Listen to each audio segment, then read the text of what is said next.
Darkness falls across the land. The midnight hour is close at hand.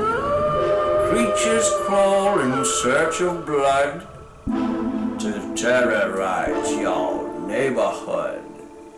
Now pray for the soul of this explorer. It's time for 31 Days of Horror.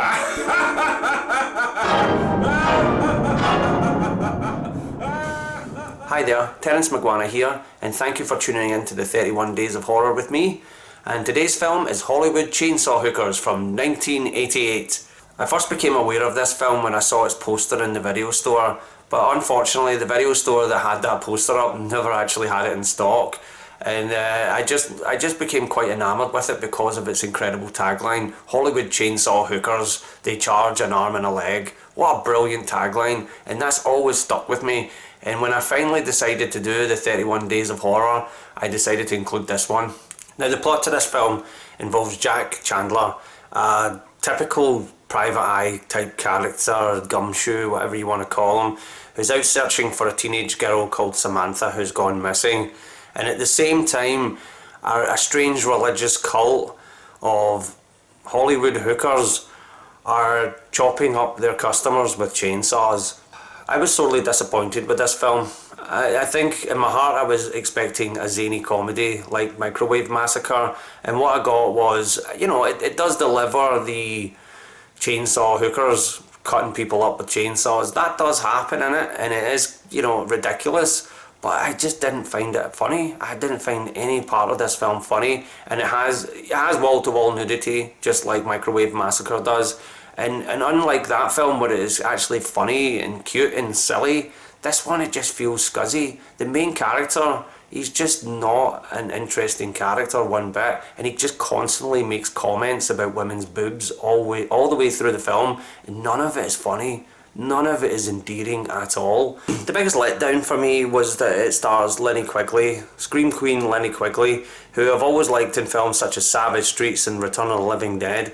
I always think she puts in a 10 out of 10 performance in everything she's in, even if it's some low budget piece of garbage. She's always a very compelling actress in that type of genre. It was just a real letdown to see her in this because they've not given her anything to do. She does have a great screen presence and she's always a real joy to watch, but the script is just non-existent.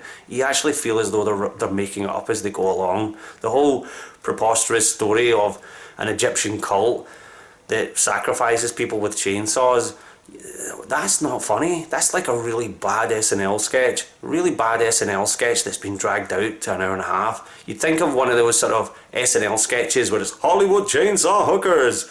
That would be funny. That would be funny for like a minute and a half. And you know, it's one of those films that there were a lot of movies back in those days that roped you in because of the box cover or because of the tagline, and then you go home and watch it and you're like, oh, I've been duped. I've been absolutely duped. And it's kind of funny that here I am in 2021, it's not the 1980s anymore, and I'm still getting duped by daft taglines and box covers. So I guess that part of it was quite nostalgic for me, you know, wasting all my time and effort to sit and watch a piece of absolute garbage. Here's a little bit of video nugget knowledge for you from this nugget. When this film came out, and I remember seeing the poster as a child, Hollywood Chainsaw Hookers had to have the word chainsaw dropped from the poster here in the UK. What they did is they put a picture of a chainsaw in its place, which was just daft, right? Another film that suffered the same fate was Cannibal Women of the Avocado Jungle, which is a daft comedy, much better than this, and had its title changed to Piranha Women of the Avocado Jungle because the censors in this country couldn't stand the word cannibal to be in a film poster or a video cover. Just absolutely preposterous. You can't imagine the amount of money spent to actually change the posters, the video covers. The video distributors must have been scratching their heads. What is wrong with these people?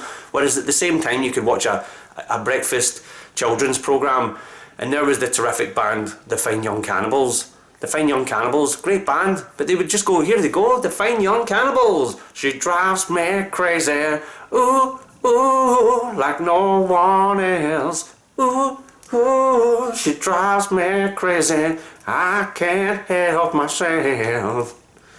You know, that's perfectly fine. You know, at the same time, you can have the fine young cannibals on TV, but you can't have cannibal women of the avocado jungle. What an absolute disgrace. What an embarrassment to have grown up in that time, to be perfectly honest.